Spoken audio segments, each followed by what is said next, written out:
Selamat pagi bagi Amang Inang dan seluruh warga jemaat GKPA serta simpatisan dimanapun berada. Kita jumpa kembali pada hari 103 2022. Sebelum kita mulai karya kita hari ini, marilah kita mohon hikmat dan bimbingan Tuhan. Kita berdoa. Damai sejahtera Allah yang melampaui segala akal, itulah kiranya yang memelihara hati dan pikiranmu dalam Kristus Yesus Tuhan kita. Amin.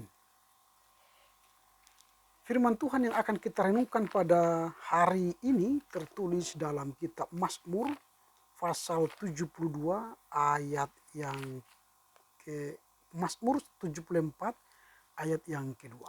Mazmur 74 ayat yang kedua. Ingatlah akan umatmu yang telah kau peroleh pada zaman purbakala, yang kau tebus menjadi bangsa milikmu sendiri. Ingatlah akan gunung Sion yang engkau diami. Remember your people whom you acquire in ancient times, whom you rescue so they could be your very own nation, as well as Mount Zion where you dwell. Demikian firman Tuhan. Yang berbahagia adalah mereka yang mendengar dan memelihara firman Tuhan. Amin. Kita akan mendengarkan dan merenungkan firman Tuhan ini di bawah terang tema ingatlah akan umatmu. Ingatlah akan umatmu. Ingatlah akan umatmu menjadi seruan pemazmur kepada Tuhan. Umat yang mana? Tentu umat yang telah diperoleh Tuhan sejak zaman purbakala. Yaitu umat yang ditebusnya menjadi miliknya. Dia menjadi Allah umatnya dan umatnya itu menjadi milik Allah.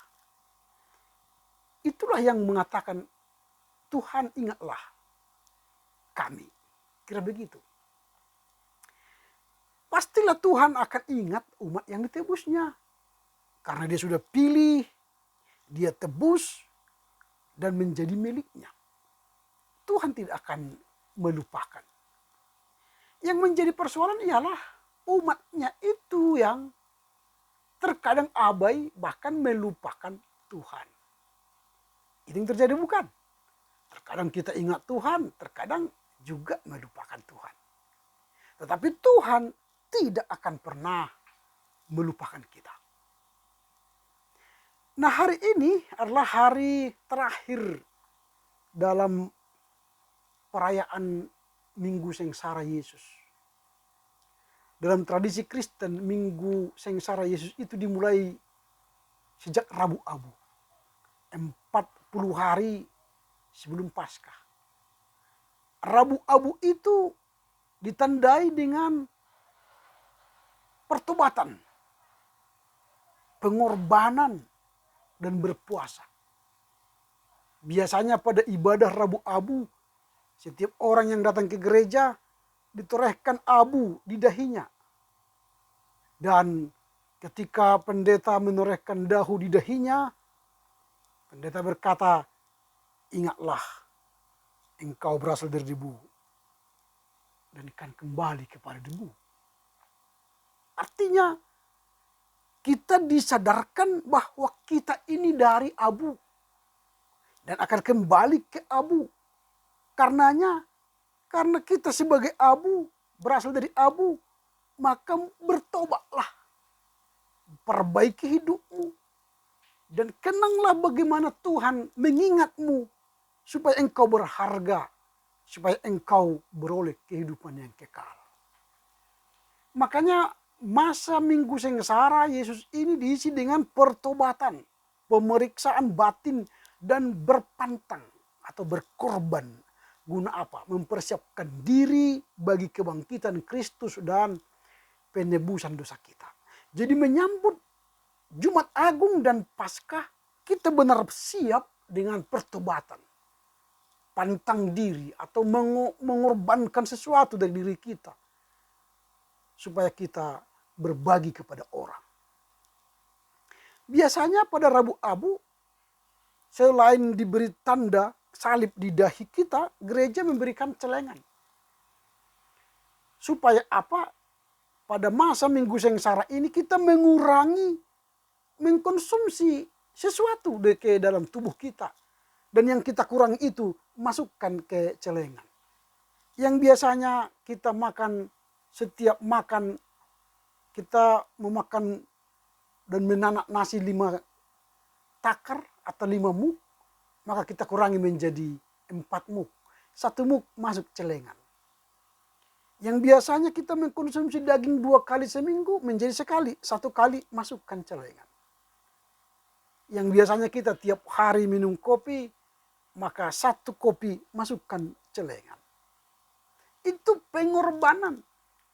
Kita berkorban untuk memberi diri kita, memberi apa yang ada pada kita.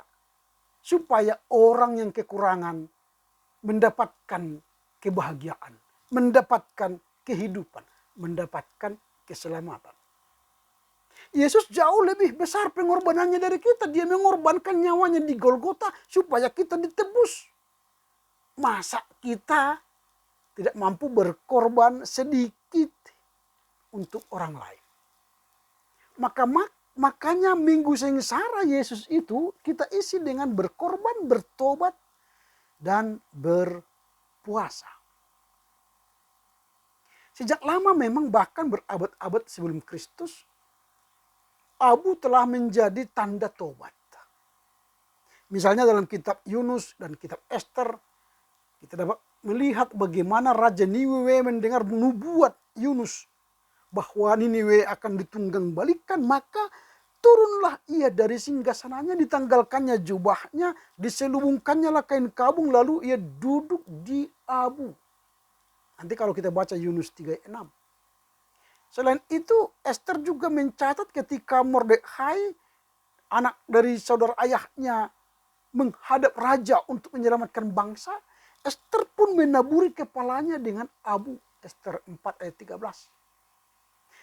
Di dalam Mazmur, pemazmur juga mengatakan, Mazmur 102:10 dikatakan begini. Sebab aku makan abu seperti roti dan mencampurkan minumanku dengan tangisan. Itu masa perkabungan. Makanya Rabu Abu sebagai hari untuk mengingat kefanaan dan keterbatasan manusia. Dengan tanda salib pada dahi itu mendorong umat untuk apa? Bertobat. Sekaligus tanda akan ketidakabadian dunia ini. Dan tanda bahwa satu-satunya keselamatan ialah Tuhan Allah kita. Pada hari tersebut umat Kristen yang berusia 18 sampai 59 tahun diwajibkan berpuasa. Itu tadi saya katakan untuk mengurangi konsumsi dan sisanya kita celengkan. Dengan batas makan kenyang paling banyak 1 kali dan berpantangan. Nah, kita melaksanakan puasa dengan sesungguhnya puasa dipakai Tuhan untuk melatih rohani kita agar spiritualitas kita semakin terbuka untuk menghayati pertobatan sebagai sikap hidup. Pertobatan yang dimaksud adalah agar kehidupan kita semakin berkenan di hadapan Tuhan. Kita memelihara kekudusan hidup. Itulah sebabnya makna pertobatan bukan terletak pada upacara lahiriah dan kebiasaan keagamaan, melainkan pada pertobatan. Yoel 2:13 berkata, koyakkanlah hatimu dan janganlah pakaianmu. Jadi koyakkanlah hatimu, bukan pakaian. Artinya yang dikehendaki Tuhan dalam puasa adalah hati yang mau dikoyakkan, mau diubah. Sehingga kita akan menjadi sungguh-sungguh menyesali semua kesalahan dan dosa kita. Kita diajak untuk mengalami kasih dan pengampunan Allah yang terjadi dalam kehidupan sehari-hari. Sebab Tuhan Allah yang mengasihi dan penyayang panjang sabar dan berlimpah setia, ia menyesal karena hukumannya kepada kita. Maka dia berbelas kasih mengorbankan anaknya untuk kita. Nah, sejak Rabu Abu hingga Kamis Putih, umat Kristen diajak untuk bertobat, berpuasa, dan berkorban. Itulah sebabnya saya katakan tadi, sejak Rabu Abu, maka kita menyisihkan sedikit demi sedikit. Dan pada akhirnya nanti pada malam Kamis Putih, besok kita akan merayakan Kamis Putih. Disitulah dikumpul semua pengorbanan kita untuk dikumpul di gereja oleh majelis gereja. Dan selanjutnya majelis gereja akan membagikan itu kepada orang-orang yang fakir miskin, orang-orang yang sangat membutuhkan. Artinya bahwa pengorbanan kita menolong orang supaya mereka layak hidup, layak menerima kasih karunia dari Tuhan Yesus Kristus. Sama seperti Yesus Kristus mengorbankan dirinya pada salib di Golgota supaya kita layak disebut anak Allah dan layak masuk surga, menerima kehidupan yang kekal. Jadi ingatlah akan namamu ya Tuhan. Ternyata telah terbukti dengan matinya Yesus di Golgota. Tuhan mengingat kita, mengingat umat yang berdosa. Sehingga dia berbelas kasih kepada manusia yang berdosa. Dan mengorbankan anak yang tunggal sebagai tebusan dosa umat manusia. Agar manusia beroleh hidup yang kekal. Karena itu puji dan masyurkanlah Tuhan atas segala kebaikannya bagi kita. Amin. Kita berdoa. Terima kasih Bapa, firman-Mu hari ini mengajar kami bahwa Tuhan mengingat kami. Kami yang sering melupakan Tuhan. Dengan mengingat kami Tuhan telah berkorban dengan mengutus anak-Mu yang tunggal Yesus Kristus menjadi tebusan dosa kami. Dari itu kami boleh belajar bahwa pada masa sengsara ini kami diajak untuk bertobat, berpuasa, dan berkorban. Memberi dari apa yang kami miliki supaya orang lain layak hidup dan menerima kehidupan sebagaimana Tuhan memberi kehidupan itu. Terpujilah Engkau Bapa. Kiranya Tuhan memampukan kami mengerti firman-Mu dan melakukannya dalam kehidupan sehari-hari. Demi Kristus kami bersyukur dan berdoa. Amin. Selamat berkarya untuk Tuhan. Tetap jaga kesehatan dengan prokes, pakai masker, sering cuci tangan, jaga jarak. Tuhan Yesus memberkati. Horas, horas, horas.